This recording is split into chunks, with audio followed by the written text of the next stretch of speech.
Hello students, कैसे हैं आप। स्वागत है आपका एक नई वीडियो में जहां पर हम टाइम एंड टेंस सीरीज को डिस्कस कर रहे हैं। मैं हूं आपका दोस्त और एजुकेटर नितिन सोनी।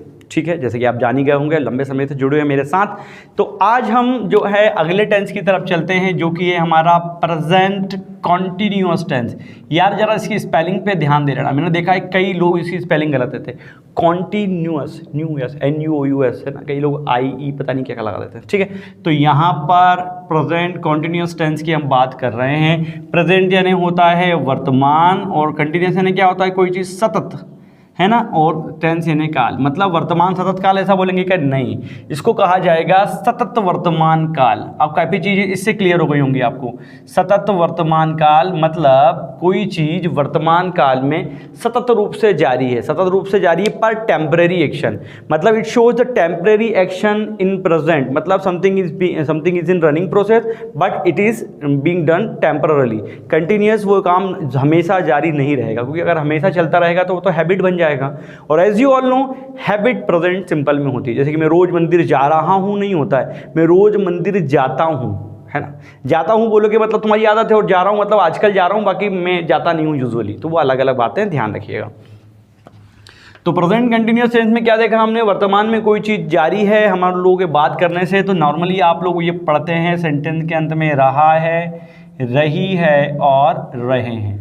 ठीक है ना। इसके अलावा समझेंगे तो क्या बोलेगा? Something is in running process, है ना, इन द प्रेजेंट, मतलब समथिंग इज इन प्रोसेस, कोई काम चल रहा है। जैसे कि मैं पढ़ा रहा हूँ, आप लोग वीडियो देख रहे हैं। अब मैं हमेशा तो पढ़ाऊंगा नहीं 24 घंटे, आप लोग 24 घंटे तो वीडियो देखोगे नहीं। मतलब एक समय आने पर ये काम रुक जाएगा। जैसे बारिश हो रही है ना, तो बारिश हो रही है, रुक जाएगी थोड़ी देर में। परंतु अगर मैं बात करूं मेघालय, मैंने कहा मेघालय में अक्सर रोज बारिश हुआ करती है, तो वहाँ का नेचर है, वो रूटीन अफेयर है वहाँ का, इसलिए प्रेजेंट सिंपल में, जैसे कि मैंने आपको बता दिया। तो ध्यान रखिएगा कि वर्तमान काल में कोई काम अस्थायी रूप से जारी है, प्रेजेंट कंटिन्यूअस टेंस के अंतर्गत आता है। At this moment, now days, now, ये शब्द भी, ये एडवर्ब जो हैं खासकर इसी टेंस में प्रयोग में आते हैं। तो मेरे ख्याल से चीज़ें समझ में आ गई होंगी।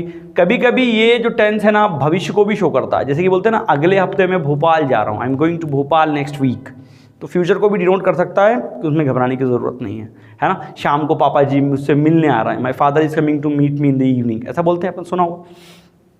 तो दो चीज़ निकल के आई कि पहला, वर्तमान में कोई काम जो है चल रहा है लेकिन अस्थायी रूप से, और भविष्य की कोई चीज़ें, इसको भी ये चीज़ टेंस जो है डिनोट कर सकता है। नाउ डेज, नाउ, है ना, एट दिस मोमेंट, ये एडवर्ब्स भी इसी टेंस के अंतर्गत इस्तेमाल किए जाते हैं। समझ में आ गया होगा। पहचान नॉर्मली आप रहा है, रही है, रहे बोलते हैं, उसकी ज़रूरत नहीं है। समझो बात को। अगर मैंने कहा मैं यहाँ खड़ा हूँ, तो कहाँ है रहा है, पर आई एम स्टैंडिंग ही बोलोगे ना, मतलब मेरा काम तात्कालिक रूप से जारी है, जिंदगी भर तो खड़ा रहूँगा नहीं, तपस्या तो कर नहीं रहा हूँ मैं।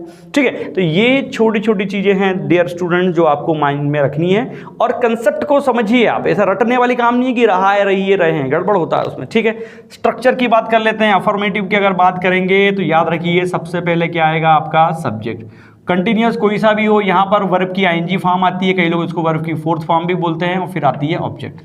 याद रखिए, वर्ब की 5 फॉर्म होती है: present, past, past participle, present participle और SCI फॉर्म। घबराने की जरूरत नहीं है, फोर्थ फॉर्म बोलो या ING फॉर्म। अब प्रॉब्लम क्या है कि भाई ING फॉर्म आई, तो ING फॉर्म के लिए क्या है के बाद प्रेजेंट की बात चल रहे हैं, तो प्रेजेंट की हेल्पिंग वर्ब क्या है हमारे पास? Is, am, are. आप याद कर सकते हैं कि इज, एम, आर के बाद हमेशा एक्टिव वॉइस की बात करें तो हमेशा वर्ब की ING फॉर्म आएगी, याद रखिएगा। और एक और चीज़ दिमाग में रख सकते हैं कि कंटिन्यूअस कोई सा भी हो, हमेशा उसमें वर्ब की ING फॉर्म आती है, मीन्स फोर्थ फॉर्म आती है, ये याद रखिएगा। ठीक है ना, क्योंकि मैं है बोल रहा था तो है यानी क्या होता है? इज। हूँ बोल लूँगा तो हूँ यानी क्या होता है? एम। और हैं एक से अधिक के लिए क्या होता है? आर, याद रखिएगा। अब नेगेटिव की बात कर लेंगे तो क्या हो जाएगा यहाँ पर आपका? सब्जेक्ट प्लस क्या जाएगा? Is, am, are. Helping verb में लगा दीजिए not, ING form of the verb, और एंड में क्या आ जाएगा? ऑब्जेक्ट। अब अगर इसी को इंटेरोगेटिव बनाऊंगा तो प्रिय मित्रों, दोस्तों, भाइयों, और क्या आ जाएगा यहाँ पर आपका? इज आगे, एम आगे, आर आगे, प्लस क्या जाएगा? Subject, ING form of the verb और object. As you all know कि जब हम किसी सेंटेंस को इंटेरोगेटिव बनाते हैं, when we have to change this sentence into an interrogative sentence, we have to just keep the helping verb before the subject. तो रख दी भैया आगे।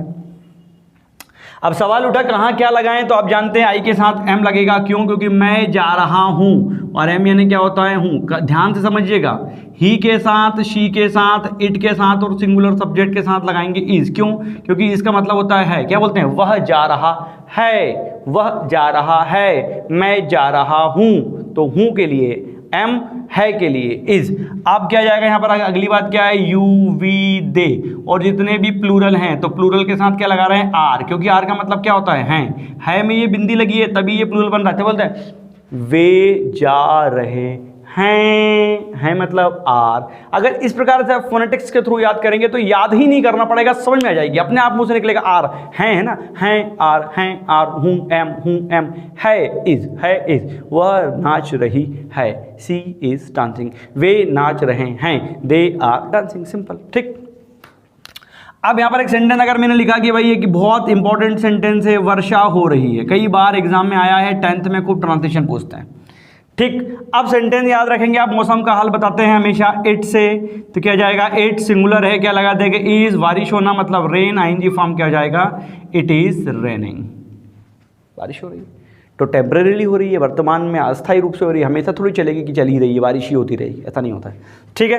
अब मैंने कहा वह गाना गा रही है, या वे गाना गा रही है, या हम गाना गा रहे हैं, क्या ये हम क्रिकेट खेल रहे हैं? चलो अच्छा, क्रिकेट का बड़ा शौक है, हम क्रिकेट खेल रहे हैं, है ना।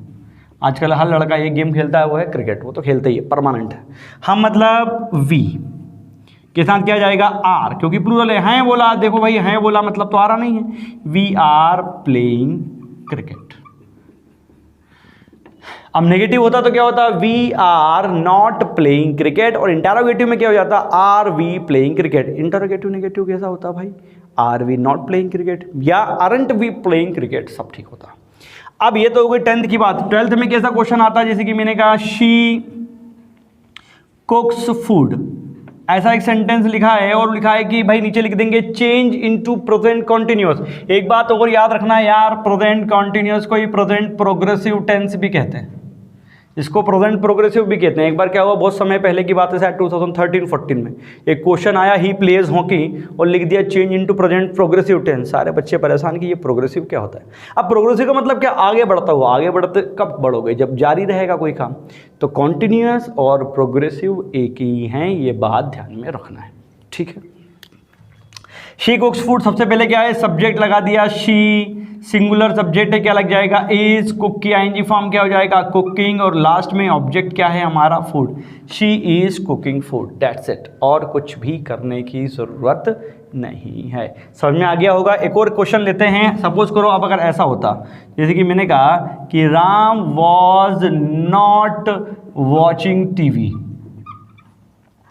कि राम टीवी नहीं देख रहा था। अब सेंटेंस ये है कि Ram was not watching TV दोस्तों, तो यहाँ क्या जाएगा? राम के साथ सिंगुलर है, क्या लगा देंगे? इज। नेगेटिव है तो नॉट, फिर क्या जाएगा? वॉच की आईएनजी फॉर्म वॉचिंग, और फिर क्या जाएगा? टीवी, कि Ram was not watching TV. बात समझ में आ गई? तो ये था आपका प्रेजेंट कंटिन्यूअस टेंस। अगर इस टेंस में कोई दिक्कत है तो आप निसंकोच मुझे कमेंट करके या कॉल करके या मैसेज करके ज़रूर पूछें, और अगर अच्छा लगा है वीडियो या बुरा भी लगा है तो कमेंट करके ज़रूर बताइए, क्योंकि ये मोटिवेट करते हैं मेरे को और प्रेरित करते हैं कि मैं अगले वीडियो में और एनर्जी इन्वॉल्व करूँ। लास्ट में फिर वही मैसेज कि भाई कोरोना का समय है, घर पे रहिए, सुरक्षित रहिए, और अगर किसी बहुत ज़रूरी काम से बाहर जाना पड़ रहा है तो अपने फेस को मास्क से कवर कीजिए और सैनिटाइज़र का प्रयोग ज़रूर करें, और समय समय पर हाथ धोते रहें। इम्यूनिटी बढ़ाने वाली चीज़ें खाइए और सुरक्षित रहिए, घर पर रहिए, और अपना और अपने अपनों का ख्याल रखिए। फिर मुलाकात होगी अगले वीडियो में। जय हिंद।